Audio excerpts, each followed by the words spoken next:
as Azula coronation ceremony begins. But before she could be crowned, Zuko arrives with Katara and Appa to save the day. Now it's brother against sister in what is guaranteed to be an epic Agni Kai, just like we saw in Embryon Players. Which Zuko died in that one. Yeah, I'm just saying. I know, if you want to refer back to that, it doesn't end well. That was not a great. For him. That's propaganda. So that's why, Dante, we have to make our own destinies. Yes. Right? Not just follow some story we're all being fed. Yes. Come on, you know this. So, besides, when Katara questions Zuko's willingness to take on his sister alone, he points out that something is definitely off about Azula. Her. He's like, I maybe this could will take give her. me an edge. Something's happening here. He senses it. He knows something's going on. And even though this is a super stressful moment that gets even more stressful when the fight begins, it is so beautifully animated. God. We're seeing just orange and blue fire meeting at what does feel like equal levels of power, which is a good sign. And of course, we've talked about it before. We talked about it earlier.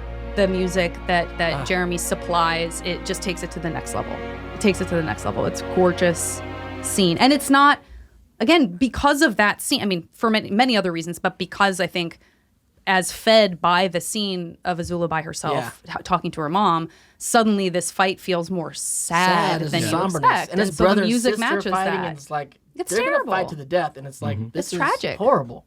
It's a great tragedy. It's one of those great tragedies. And Zuko, we all know how OP Azula is, but can I just say Zuko's holding his own. He's showing up for it. He's fighting for that other thing. Especially since he was fighting, like he you met said. the masters, and now he understands, and now his firebending has gone to another level. And it's not coming from rage. And it's not coming from rage. It's not coming from rage.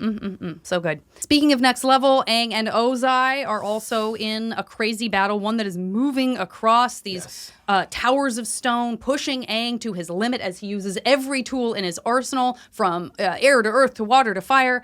And Ozai has a dang blue lightning that literally changes the color of the landscape as he goes full throttle on his attack on Aang. I keep feeling I'm going to hit you in the face. I have to stop gesticulating so wildly. I get way too into this. I'm into it too. It's horrible. This is the finale. It's Get into it. It's horrible. And he hits him.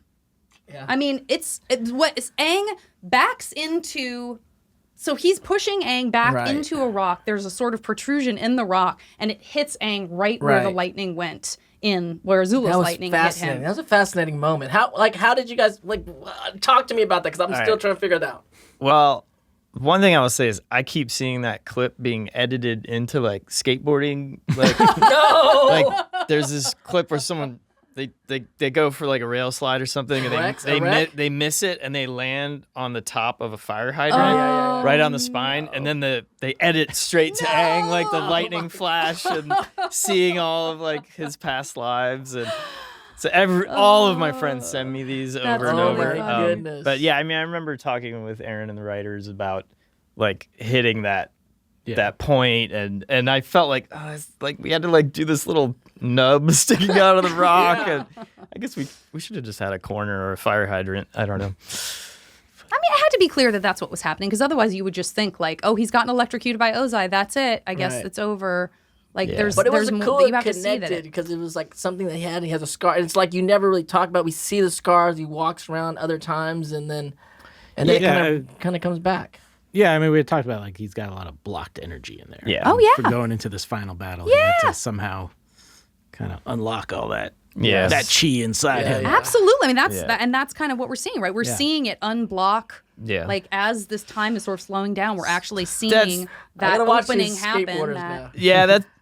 If it was Tony Hawk that did it, then I could see him be the Avatar, and he see his past lives. It's just a random You're kid. giving a lot nah, of you're credit not to the these Avatar skateboarders. guy. It's just everyone, unlocking their own past lives it's through true, pain. it's true. Yeah, I think there's always that idea of pain and trauma, traumatic experiences being, with body work. Yes. You can kind of get a really deep massage, but find I have this knot. I just call it my avatar monster. When we were animating totally the stealing test pilot, not even the test pilot. We just did this little test animation sequence to help the green light or something. And I was I was really stressed out, and I was holding my arm in a weird way, and I got this knot. I felt it form in my left like scapula area, and I've had it ever since. Still? And, yeah, and no. so it's like or you can have like a really traumatic experience, and if someone works on it, it brings you back to that, and you absolutely. might start crying, more, or yeah. like so. Yeah, it was that idea of just this sort of unlocking that, like Mike said, the kind of bottled up like chakra, Yeah. you know, flow. It but through a very painful It worked. way of kickstarting it. So. I think we all just stood up watching it. I know. Oh go. no, it's very it's but it's good. Ultimately it is good news. Yes. It unblocks him.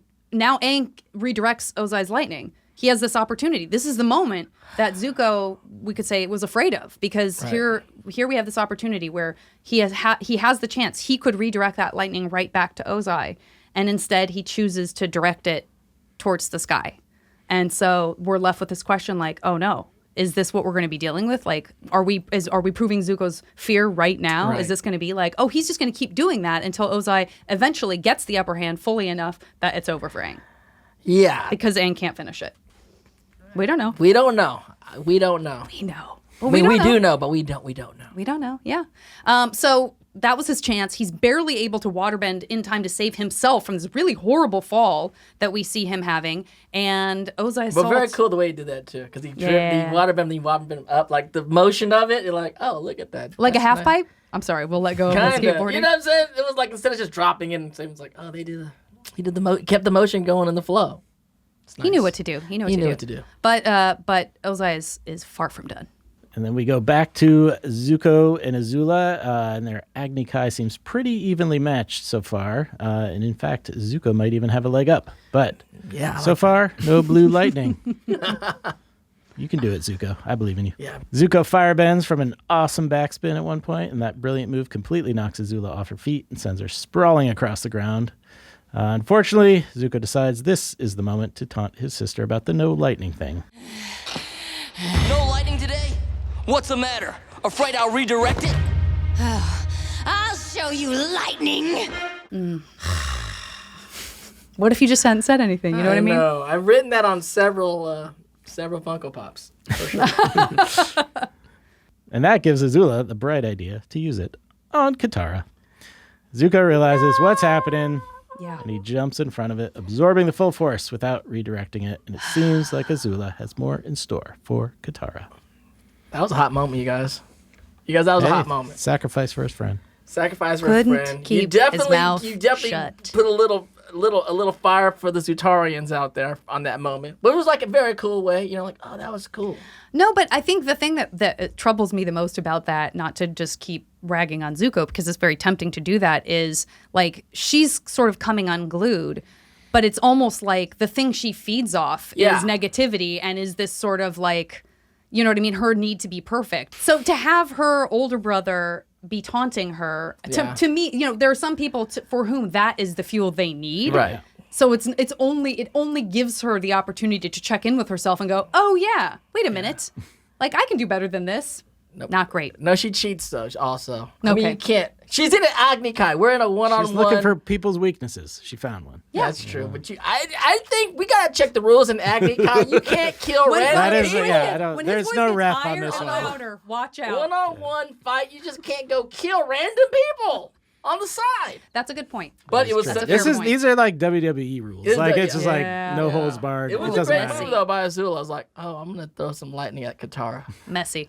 Now we're back with Aang as he has to run across the water to avoid Ozai's onslaught, trying to buy more time by enveloping himself in a huge sphere of stone as Ozai laughs at him. You're weak, just like the rest of your people. They did not deserve to exist in this world, in my world. Prepare to join them. Prepare to die! Bend your ear for ad-free episodes with Avatar Braving the Elements Premium. Subscribe today on Apple Podcasts.